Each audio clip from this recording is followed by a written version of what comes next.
Halo, hari ini kita akan belajar mengenai fisiologi kontraksi otot. Seperti yang sudah kita ketahui, bahwa fungsi utama dari otot adalah untuk menghasilkan movement atau gerakan, yaitu berupa kontraksi dan relaksasi.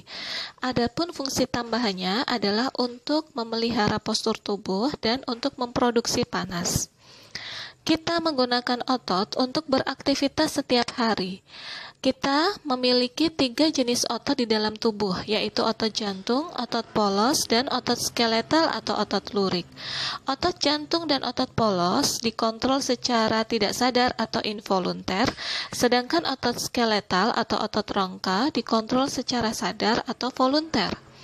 Otot rangka tersusun atas kumpulan serabut otot atau muscle fiber bundle yang terdiri dari sel otot yang berbentuk silinder dan memiliki banyak inti.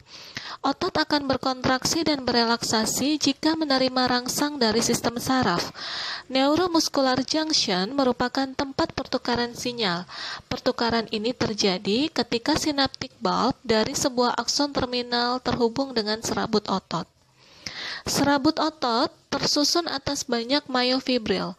Myofibril terdiri dari unit kontraktil yang disebut sebagai sarkomer. Setiap sarkomer terdiri dari filamen tebal dan filamen tipis yang bersusun secara berselang-seling sehingga membuat otot menjadi tampak seperti lurik.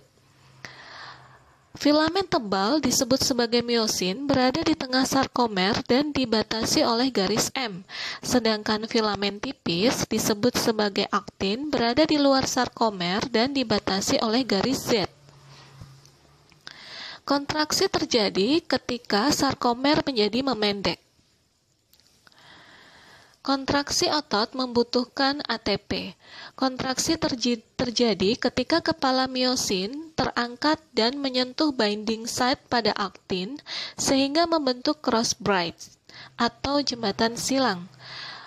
Pada saat kepala myosin itu terangkat, kondisi ini disebut sebagai power stroke yang memicu myosin untuk mendorong aktin ke garis M sehingga sarkomer memendek atau kita kenal dengan kontraksi.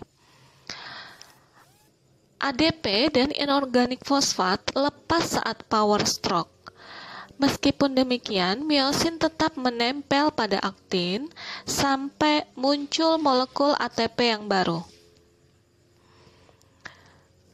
Myosin akan menempel ke aktin kembali untuk membuat siklus kontraksi baru, atau ketika dia tidak menempel akan membuat otot berelaksasi atau sarkomer menjadi memanjang.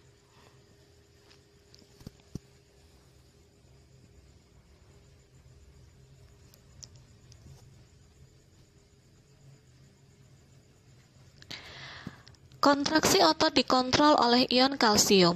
Aktin memiliki protein regulator yang kita sebut sebagai troponin dan tropomyosin. Saat otot relaksasi, tropomyosin akan memblok terjadinya cross bridge dengan menutupi binding site pada aktin. Apabila konsentrasi ion kalsium tinggi dan terdapat ATP, ion kalsium akan berikatan dengan troponin dan mengubah posisi tropomyosin sehingga binding site pada aktin akan tampak.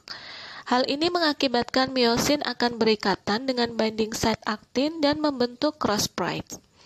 Ion kalsium disimpan pada retikulum sarkoplasma dan dilepaskan saat terdapat sinyal pada sistem saraf berupa rangsangan untuk berkontraksi.